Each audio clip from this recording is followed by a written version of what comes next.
දැනලා තියෙනවද මෙහෙම ඔයාට මිනිස්සු ආව මගහරිනවා කියලා? සමහර වෙලාවන් තියෙනවා ඔයාගේ කොච්චර මිනිස්සු හිටියත් ඔයාට තනිකම දැනෙනවා. නිකන් ඔයාව කොන් වෙලා වගේ. එහෙම ඔයාට එක දවසක් දැනලා තියෙනවා නැත්නම් ඒක දිගින් දිගටම දැනෙනවා නම් මම මේ කියන දේවල් ටික ඔයා අහගන්න ඕන. මොකද ඒකට සමහර විට හේතු ගොඩක් තියෙන්න පුළුවන්. මෙහෙම වෙන්නත් පුළුවන්. එයාලා ඔයාට වෛර කරන්නේ නැහැ. හැබැයි ඔයාගෙන් වෙන පොඩි වැරදි හින්දා එයාලා ඒ වගේ දේවල් කරනවා වෙන්න පුළුවන්. ඔයා හිතන්න එපා දැන් මේ ලොකු මිස්ටේක් කියලා. හැබැයි මේවා එහෙම ලොකු නෑ. මේවා පොඩි දේවල්. හැබැයි වෙන බලපෑම නම් වැඩි. ඒවා ඒකින්ද හදා ගන්නවා. නැත්නම් ඔයාගේ යාළුවන්ට ඔයාව එපා වෙනවා. හරි එහෙනම් අපි වැඩි කල් ගන්න නැතුව අපි වීඩියෝ එකට යමු. අමාව subscribe කරන්න. නැත්නම් ඊළඟ වීඩියෝස් වලට මිස් වෙනවා.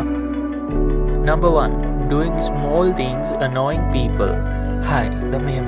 ඔයා සමහර විට ඇත්තටම නරක කෙනෙක් නොවෙන්න පුළුවන්. හැබැයි ඔයා කරන සමහර පොඩි දේවල් වලින් මිනිස්සුන්ට ඔයාව එපා කරනවා. ඒ කියන්නේ මේ වගේ දේවල්. ඔය පොඩි සද්ද දාන එක, නියපොතු කන එක, තව දෙයක් තියෙනවා. මම දැකලා තියෙනවා සමහර කට්ටියට හෙම්බිරිස්සාව හැදුනහම හුස්ම ගන්න අමාරුයි. එහෙම හුස්ම ගන්නකොට එයාලා එක සද්ද දානවා. අර නිකන් මේ වගේ අර චූස් ගාලා හැමතිස්සෙම අර උඩට අදින සද්ද. මට වෙන කියන්න වචනයක් නැහැ ඒකට. මම හිතනවා මම කියන දේ වලට තේරෙනවා කියලා. තවත් කට්ටිය ඉන්නවා අර කෑම කනකොට අර ඕන්නට සද්ද දානවා. අන්න ඒ වගේ පොඩි දේවල් තව තියෙනවා. මට දැනට මතක් වෙනවා ඒ ටික විතරයි. දැන් මෙහෙමයි අර වගේ ලෙඩක් හැදුනහම ඔය වගේ සද්දපත් දෙන එක සාමාන්‍ය දෙයක් වෙන්න පුළුවන්. හැබැයි පොඩි දෙයක් වුණත් හැමතිස්සෙම වෙනකොට මිනිස්සුන්ට ඔයාව එපා වෙන්න පුළුවන්. දන්නවනේ මිනිස්සු හැමෝම එක වගේ නෙවෙයි. ඒකින්ද ඒ වගේ දේවල් වලින් එයාලව ටෙන්ෂන් වෙන්න පුළුවන්. නැත්නම් එයාලව අපහසුතාවයන් වලට ලක් වෙන්න පුළුවන්. ඔයා දන්නවද මෙතන මෙහෙම දේකුත් තියෙනවා. සමහර කට්ටිය ඉන්නවා ඒ වගේ දේවල් දැනුණාම එයාලා ඒවට කියන්න යන්නෙත් නෑ. මොකද එයාලා හිතනවා ඒවා කිව්වොත් ඔයාගේ හිත රිදෙන්න පුළුවන් කියලා. ඔයා දන්නවද මේ දේම මමත් කරලා තියෙනවා. මගේ යාළුවෝ හින්දා මම කටපියන් හිටපු වෙලාවල් වුණ තරම් තියෙනවා. ඔයා දන්නවනේ අපේ මේ සොසයිටි එකේ කෙලින්ම දෙයක් කියන්නේ නැහැ තවත් කෙනෙක්ට. ඒ කියන්නේ මේ වගේ මචං ඔබ නවත්තපන්. එහෙම කියන්නේ නැහැ. එහෙම කියනවනම් හොඳයි. හැබැයි එහෙම කියන්නේ නැහැ. ඒක තමයි ප්‍රශ්නේ. එතකොට ඔයාගේ යාළුවට කරන්න දෙයක්වත් නැහැ. යාළුවට කරන්න තියෙන්නේ ආව ටික පොඩ්ඩක් මගහරින එක විතරයි. අන්න එතකොට තමයි බලන්නේ ඔයා ඇයි මාව මෙහෙම මගහරින්නේ කියලා. හැබැයි මගහරින හේතුව ඔයා දන්නේ නැහැ. හේතුව ඇවිල්ලා ඔයාගේ නොදැනුවත්කම. නැත්තම් ඔයා නරක කෙනෙක් නැත්නම් ඔයාගේ යාළුවා නරකයි කියලා අපිට එකපාරටම අදහසකට එන්න බෑ. ඒක හින්දා ඔයාගේ මේ හැම දෙයක් ගැනම ඔයා නිතරම හොඳ දැනුවත්භාවයකින් ඉන්න ඕනේ. ඔයා දන්නවද මේ දැනුවත්භාවය නැත්තම් awareness කියන්නේ self improvement වලදී පළවෙනි අපේ step එක. අනේ ඒකයි මේ දේ ගොඩක් වැදගත්. මම ඊළඟට කතා කරන්නේ මේ පළවෙනි එකේම අනුමාතෘකාවක් තමයි. ඒ තමයි the showing stress in your body language. මේක ඇවිල්ලා අපේ teenagersලා අපේ young generations ලට ගොඩක්ම වැදගත්. අනිත් ඒවත් වැදගත් මම නිකන් කිව්වේ. හරිද?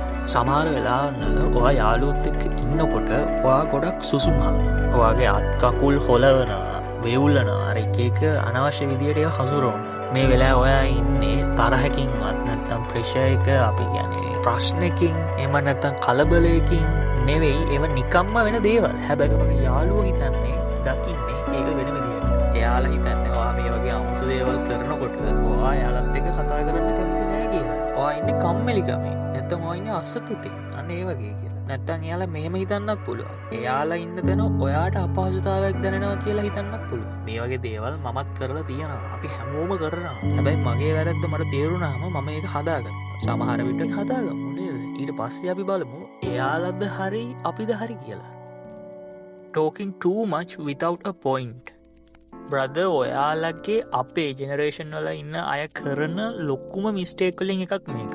ඔයා කතා කරනවා ඉවරයක් නැහැ. ගොඩක් කට්ටිය හිතන් ඉන්නේ අර සයිලන්ට් එකේ පොඩක් පැත්තකට වෙලා ඉන්න කට්ටියට තමයි මිනිස්සු අකමැති කියලා. ඒනොට ඇත්ත කතාව මිනිස්සු ගොඩක් අකමැති ඔය හැමතිස්සෙම ඔහේ කියව ඉන්න කට්ටියට. සමහර වෙලාවට ඔයා මේක කරනවා ඇති. ඔයා අනිත් කට්ටියක ආකර්ෂණය ගන්න කියලා මේ දේ කරනවා ඇති. හැබැයි ඒකෙන් වෙන්නේ අනිත් පැත්ත. කතා කරන්න ඕන හැබැයි ඒක කරන්න ඕන එක ගානකට. නැත්නම් අනිත් කට්ටියට ඔයාව එපා වෙනවා. එතන අවුල තියෙන්නේ ඒක ඔයාලට තේරෙන්නේ නැහැ. තේරුණත් ඒක පස්සේ තේරෙන්නේ. තව කිව්වොත් මෙහෙම. දැන් මේ වීඩියෝ එකේ මම කතා කරනවා. ඔයාලට පුළුවන් මේ වීඩියෝ එක ඕන වෙලාවක නවත්තන්න, ආපස්සට යවන්න, නැත්නම් ඉස්සරහට යන්න, මේ වගේ දේවල් කරන්න පුළුවන්. හැබැයි ඇත්ත ජීවිතේ කවුරුරම ඔහේ කියව ඉන්නකොට අපිට පුළුවන් දෙහෙම කරන්න. අන්න ඒක නිසා අපේ වටේ ඉන්න කට්ටියත් අපි ඔහේ කියව ඉන්න කෙනෙක් නම් අපි කතා කරලා ඉවර වෙනකන් අපේ කතා ඉවර වෙනකන් බලාගෙන ඉන්න.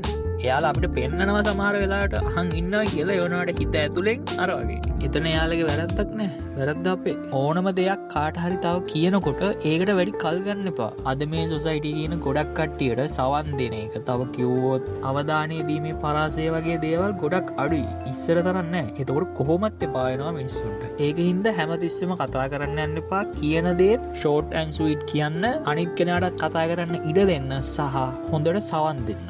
මිනිස්සුන් ඉම්ප්‍රෙස් කරන්න, සතුටු කරන්න ඔය එක එක මහා ලොකු දේවල් කියව ඉන්න ඕනේ නැහැ. අඩු වචන ගානකින් පවා මිනිස්සුන්ගේ හිත දිනා ගන්න ඔයාට පුළුවන්. අද අපි කතා කරන අන්තිම නැත්තම් තුන්වෙනි මිස්ටේක් එක තමයි getting angry and triggered too fast. මේකත් අපේ කට්ටියට ගොඩාක් තියෙනවා. කවුරු හරි කෙනෙක් මොකක් හරි පොඩි දෙයක් කියන්න ඕන අපේ එක ට්‍රිගර් වෙනවා. ඒ කියන්නේ මූඩ් එක චේන්ජ්. ඔයාට ටක් ගාලා කේන්ති යනවා. ක්ෂණිකව ඒකට ප්‍රතිචාර දක්වනවා. තව කිව්වොත් ඔයා ඒක පර්සනල් දෙයක් කරගන්න. හැබැයි එහෙම වෙන්න එපා. ඒවා වැඩි ගණන් ගන්න එපා යාළුවා. මම දන්නවා සමහර වෙලාවන් වල ඒව කරන්න අමාරුයි කියලා. ඒ පුළුවන් තරම් try එකක් දෙන්න. මම කලිනුත් සමහරට කියලා ඇති මිනිස්සු විවිධාකාරයි. යාළුවට හිතන පතන විදි කෙනාකින් කෙනාට වෙනස්. ඔයා දන්නවද? ඔයා හැම තිස්සෙම තරහා ගන්න කෙනෙක් නම් ඔයාගේ යාළුවෝ එහෙම නැත්නම් ඔයාගේ සමීපතම කට්ටිය ඔයාට එයාලගේ සීරියස් දේවල් කියන එක නවත්තනවා. ඔයාගෙන් ගොඩක් දේවල් හංගන්න try කරනවා. ඔයත් එක්ක ඇත්ත කතා කරන එක අඩු කරනවා. කොටින්ම කිව්වොත් එයාලට ඔයත් එක්ක ඉන්නකොට අපහසුතාවයක් දැනෙන්න ගන්නවා. ඒකින්ද ඔයා එහෙම වෙන්න එපා. ඔයා පුළුවන් තරම් සංසුන් විදිහට ඉන්න. කවුරුම හරි ඔයාව ට්‍රිගර් කරන්න හදනවා නම් ඔයා අහන්න හොඳ විදිහට. ඇයි ඔයා මෙහෙම කරන්න කියලා. එතකොට තමයි ඔයා පරිණත කෙනෙක් විදිහට අනිත් කට්ටියට පේන්නේ. සහ අනිත් කට්ටියත් ඔයා ගැන පැහැදෙන්නේ. මේ වීඩියෝ එකේ අන්තිමට මම ආපහු කියන්නේ මේ වැරදි ඔයා සමහර විට එකක් දෙකක් කරනවා ඇති. මේකෙන් නොකියපු දේවල් පවා කරනවා ඇති සමහර විට.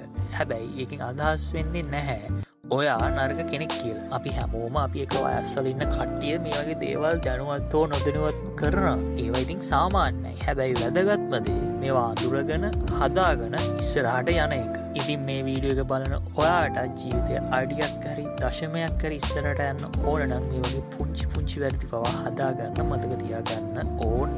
හරිද? එහෙනම් වීඩියෝ එක හොයලා ලයික් එකක් දාන්න, මාව subscribe කරන්න, comment එකක් දාන්න.